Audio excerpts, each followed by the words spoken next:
تو خوب سمجھ لو، قرآن کریم نے ایک لفظ فرمایا ہے وَمَا الْحَيَاةُ الدُّنْيَا إِلَّا مَتَاعُ الْغُرُورِ۔ دنیا کا جتنا ساز و سامان ہے، چاہے وہ جائیداد منقولہ ہو غیر منقولہ ہو، یہ سب دھوکے کا سامان۔ اور تم خود سوچ لو، جب تم بچے تھے، چھوٹے بچے تھے، تو تمہاری ساری کائنات کھلونوں میں منحصر۔ اگر کسی بچے سے اس کا کوئی کھلونا چھین کے لے جائے تو کیا سمجھے گا؟ وہ سمجھے گا میری دنیا لٹ گئی، میری کائنات لٹ گئی، کیونکہ وہ اس کھلونے کو اپنی زندگی کا لازمی حصہ سمجھتا ہے۔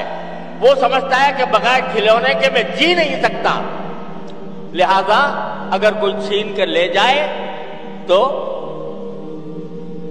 اس کو ایسا غم ہوتا ہے کہ بڑوں کو شاید جائیداد کھونے کا بھی اتنا غم نہ ہوتا، روئے گا، چلائے گا کہ فلاں لے گئے۔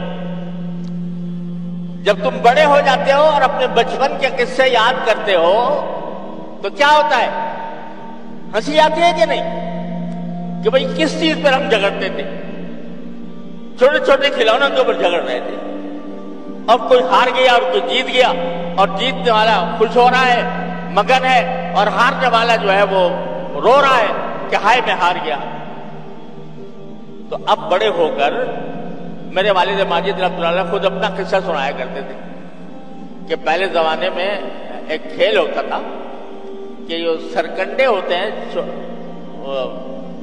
سرکنڈے وہ اس طرح کسی زینے پر ایک بچہ اپنا ڈالتا تھا، ایک دوسرا اپنا ڈالتا تھا، جس کا پہلے پہنچ گیا وہ جیت جاتا تھا، اور جیتنے کے نتیجے میں وہ دوسرے کا سرکنڈا قبضے میں کر لیتا۔ تو حضرت والد صاحب فرماتے ہیں میں ایک مرتبہ بچپن میں میرے چچا زاد بھائی تھے، وہ مجھ سے بڑے تھے، ان کے ساتھ وہ سرکنڈوں کا کھیل کھیل رہا تھا۔ تو فرمایا کرتے تھے کہ میں کھیل میں تو ہمیشہ پچھڑتی رہا، تو اس واسطے جب میں نے وہ کھیل شروع کیا تو میرے جو بھائی تھے وہ میرے سارے سرکنڈے جیت لیے انہوں نے، میں ہارتا چلا گیا اور وہ میرے سرکنڈے قبضے میں کر۔ فرماتے ہیں مجھے آج تک یاد ہے وہ غم اور صدمہ اس کا کہ میری کائنات لٹ گئی۔ یہ ہر شخص کے ساتھ پیش آتا ہے، کوئی دنیا میں ایسا نہیں ہے جس کے ساتھ یہ واقعہ پیش نہ آتا ہو، لیکن بڑے ہونے کے بعد جب اس واقعے کو یاد کرتے ہو تو ہنسی آتی ہے کہ نہیں کہ ہم کیسے بیوقوف تھے، کس چیز کو اپنی مال و متاع قرار دے رہے تھے، کس چیز کو اپنی کائنات سمجھے ہوئے تھے، کتنے بیوقوف تھے۔ اب آج بیوقوفی پہ ہنستے ہو۔ جب بندہ ذرا بڑا ہوتا ہے، جوانی کے ابتدا میں اس کو زیب و زینت کا شوق ہوتا ہے کہ بھئی میرے کپڑے شاندار ہوں، اعلیٰ درجے کے ہوں، فیشن کے مطابق ہوں، اس طریقے سے ٹوٹی ہوئی نہ ہو، میں ایسا چشمہ پہنوں یا چشمہ پہنوں، میں ایسی ٹوپی پہنوں، میں ایسے دیکھنے میں اچھا نظر آؤں۔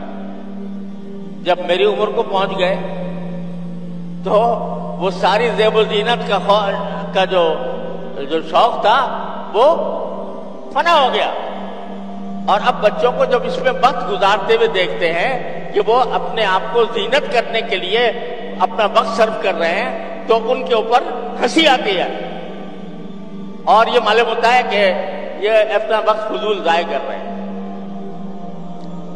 قرآن کریم میں کہا انما الحیات الدنیا لعب و لہو و زینت۔ اب اس کے بعد جب آپ بڑے ہو گئے تو اب آپ کی جو ساری دوڑ دھوپ ہے وہ دنیا کی جائیدادوں کی طرف ہے، میری زمینیں اتنی ہو جائے، میرا گھر اتنا ہو جائے، وغیرہ وغیرہ۔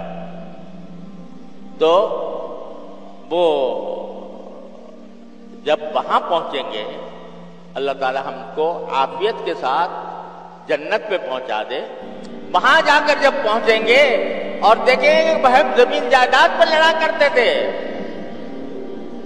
زمین جائیداد پر لڑا کرتے تھے، وہ زمین جائیداد وہاں جا کر بالکل ایسی محسوس ہوگی، بلکہ اس سے بھی زیادہ بے حقیقت، جیسے ایک بچہ کھلونے کو عزیز رکھتا ہے۔ تو چونکہ رسول کریم صلی اللہ علیہ وسلم وہ منظر اپنی آنکھوں سے دیکھ رہے ہیں کہ ایک وقت ایسا آنے والا ہے جب یہ بندے وہاں پہنچیں گے تو زمین جائیداد، مال دولت، ساری کی ساری چیزوں کو اتنا ہی بے حقیقت سمجھیں گے جیسے اب آپ تم بچوں کے کھلونوں کو بے حقیقت سمجھتے ہو۔ جو کچھ سنا گیا اللہ اس پر عمل کرنے والا اور آگے لوگوں تک پہنچانے والا بنائے۔ مزید اصلاحی بیانات کے لیے ہمارا یوٹیوب چینل ایمان و یقین کو سبسکرائب کریں۔ جزاک اللہ۔